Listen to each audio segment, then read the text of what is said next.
We all know the creation of a $1.8 billion slush fund for Donald Trump's allies was the product of an unprecedented, frivolous, and highly suspicious, sketchy lawsuit filed by Trump against the IRS over the leak of his tax returns. Now, rather than fight the suit, Trump's Justice Department, led by his former personal lawyer, he doesn't like to be called that, but that's a fact, Todd Blanche, negotiated a so-called settlement to keep the case from going before a skeptical judge who seemed inclined to dismiss it.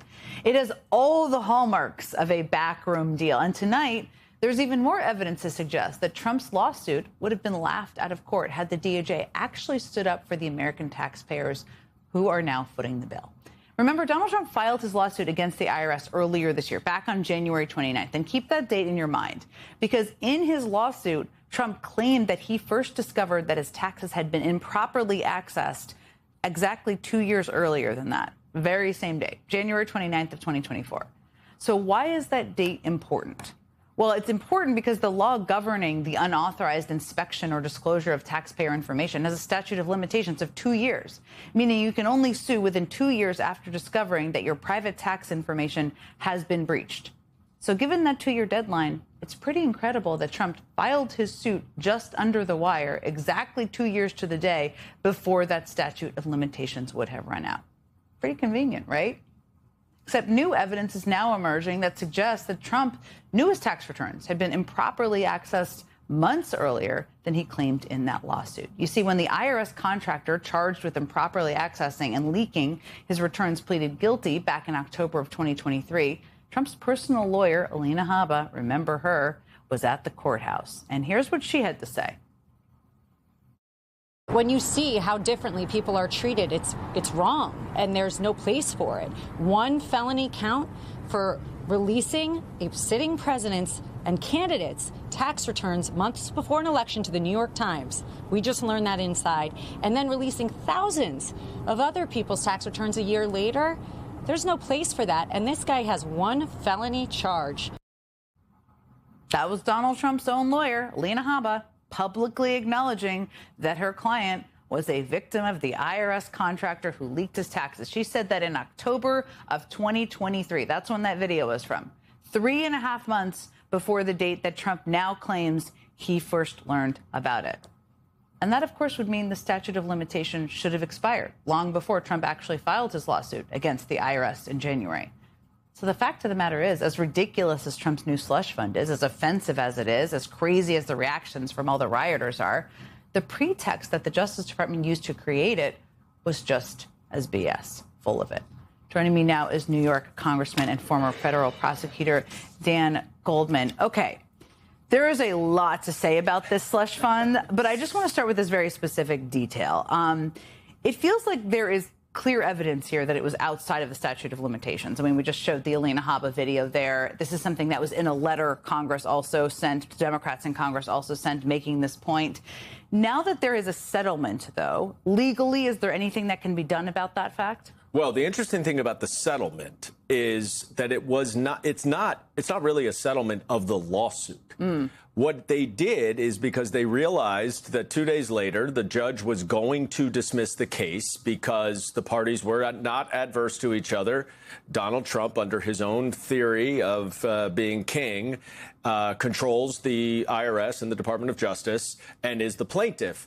So the judge was about to throw it out, as you can't have a lawsuit between the same people, same person. So that's one reason. And so what they did is, rather than settle the lawsuit as part of the case, which the judge would have had to have approved, they withdrew the case altogether. And then they had a separate settlement that looks like a settlement of the lawsuit, but is not anything related to the lawsuit.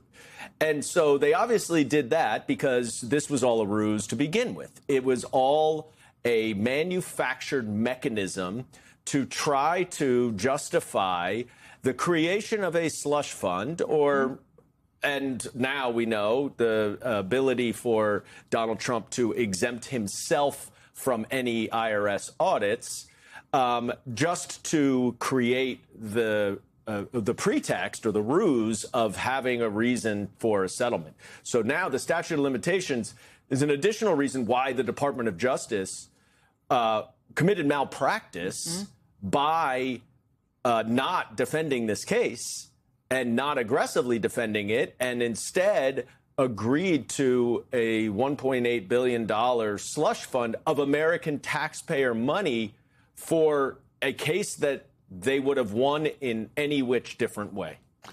That is a very helpful explanation. I want to go to your law school, but it's still an unbelievable ruse they pulled here. Let me ask you, there was this lawsuit filed by former Capitol Police Officer Harry Dunn and Metropolitan Police Officer Daniel Hodges. I think I've watched some footage of them. One of our producers rewatched some of the footage of them testifying before the January 6th committee, and just what's going through their head is just completely heartbreaking when they watch this. What impact could that have? And do you think there could be other lawsuits that could bring this whole thing back into kind of the legal system somehow?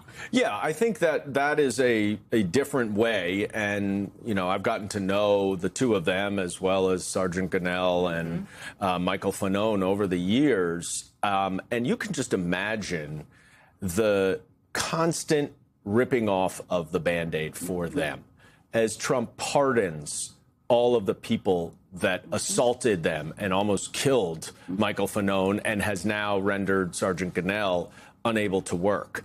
He pardons them. Then he calls them martyrs. Then now he's creating a slush fund to give them money. Sergeant Gonell, as an example, isn't even getting disability, and he was beaten so bad that he cannot work now for the Capitol Police.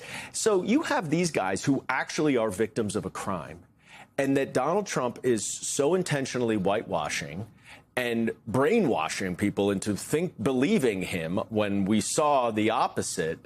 It's incredibly disheartening for them. I think that this lawsuit is interesting. They're going to have a hurdle to get through standing, but there are many other avenues, I think, that are more directly attacking legal avenues. Yeah, I mean, it's a violation of the Constitution in a number of different ways. It is, effectively an emolument, right? He now has given himself something of value with the IRS stuff. It is structured in a flawed way. And ultimately, it's a complete abdication of the obligations of the Department of Justice. So I think there are lots of different angles that this can go back into court, and I expect that it will. Congressman Dan Goldman, I know you're a very active member of Congress, but I'm very grateful for your legal background. Always. Thank you for being here with me. Thanks.